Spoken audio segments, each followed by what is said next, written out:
at Imperial Tropicals. We are after some festaes and a green spot bleekeri or poleni.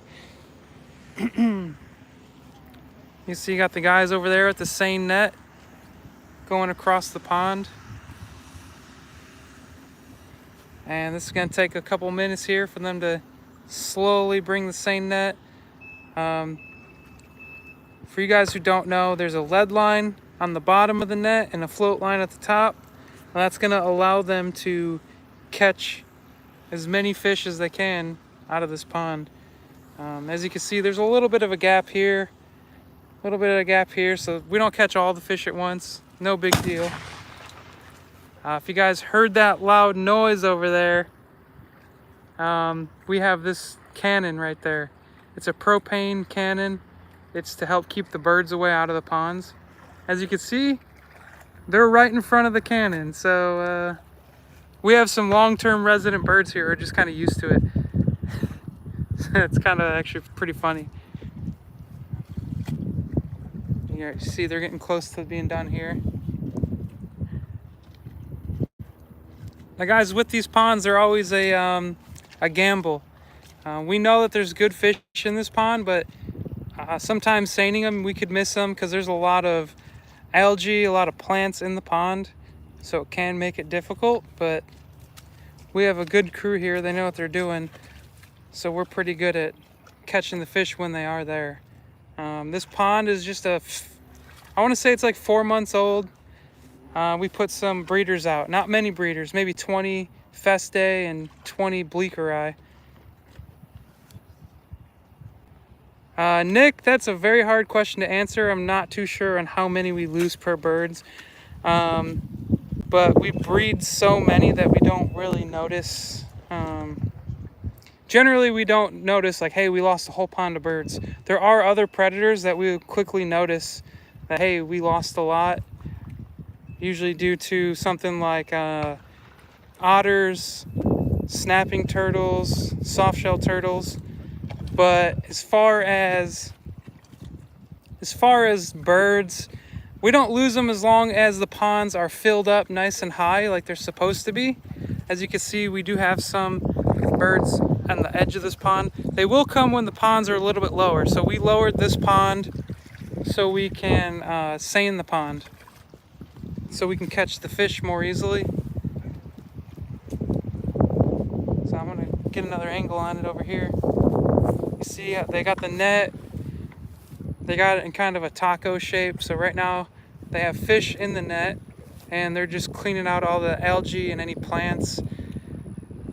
I assume, depending on how muddy it is in there, they might shake the net out a little bit to get some of that mud out so it's not beating up the fish when we net them out.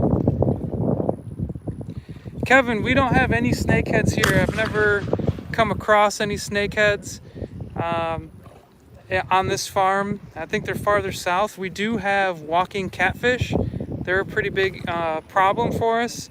And if we see walking catfish, basically we'll just take the pond down and we'll have to get rid of them. You can see there's getting some movement down there. So there are some fish. Zach's got a net full of fish here. So it looks like a lot of bleekeri. Let me zoom out for you guys. Yeah, we got a lot of bleekeri here, guys. About the 2 to 3 inch, but we're gonna hurry up and get these in water. So we got tubs over here. That was a pretty good pond. That pond was only out about 4 months with 20 or so breeders, and now we have a lot of fish to sell. Now these are gonna be the green spot bleekeri. They're slightly different than the strain that we currently have. I haven't seen the adults yet. The fish we put out weren't full grown, so we haven't had time to compare the two and see if it's worth having two distinct bleekeri or poleni strains. But we're gonna compare them as we get some bigger fish in, and we'll decide, like, do we want to keep both? Or are we only going to keep one strain? The other strain is just kind of like the aquarium strain that's been in the hobby for a long time. You can see we're getting some more fish out of there. This pond also does have some festae breeders. Not sure if the festae bred or not. So far we're only seeing bleekeri. You guys can see there's a lot of fish in this net, and we're only going to take a few in. Yeah, Alishan, you're exactly right. The only reason I use that name is because that is how I originally learned of the fish, and it's pretty common in the hobby. But Poleni is the actual correct name. Oh, here we have a festae. Oh, looks like a female, or was it a male? Lost him. So, oh yeah, here we go. There is a festae out of that pond, a breeder. Not any, no sign of fry on them.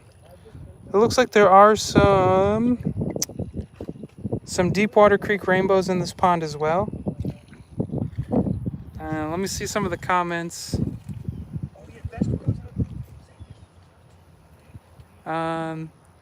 Yeah, so no snakeheads. Kevin's asking, what would you suggest for a 55 with Jack Dempsey's, Texas Cichlid, Salvinia, and the busing?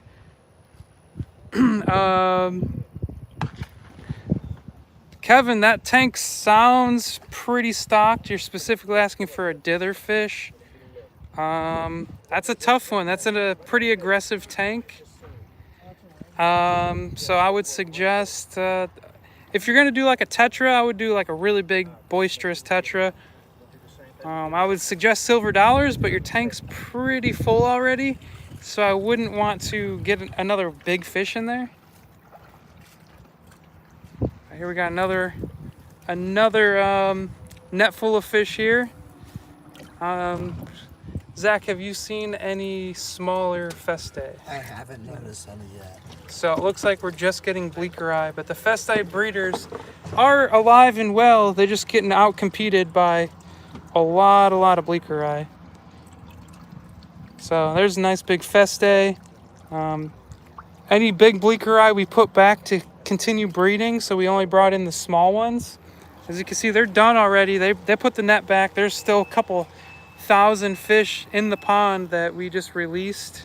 There were probably some, but at least 12-inch bleekeri. So we're gonna take these guys up to the greenhouse. We're gonna follow the guys up, and I'm gonna show you how we do it.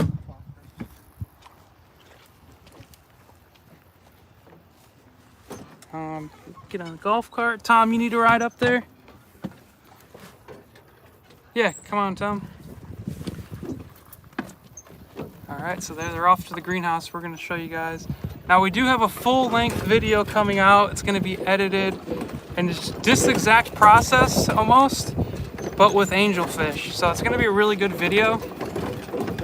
So guys, keep an eye out for that. We're still in the process of editing. There's a couple of voiceovers we need to do because the sound wasn't right, but shortly here. So you guys see, it's a nice day here in Florida. I'd say it's mid-80s right now this morning. Nice sunny day.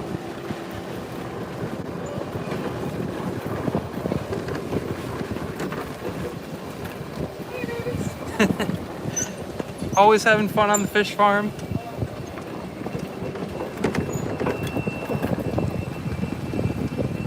All right, so here we go. We're at the greenhouse, and we're just gonna acclimate them and put them in our vats. So, one tub at a time. Let's go watch how they do this here.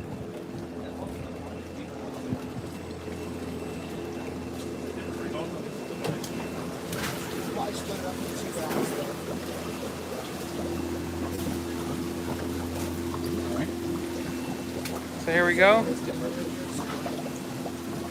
We're gonna get some water in from our vat. Just kind of temperature acclimate them.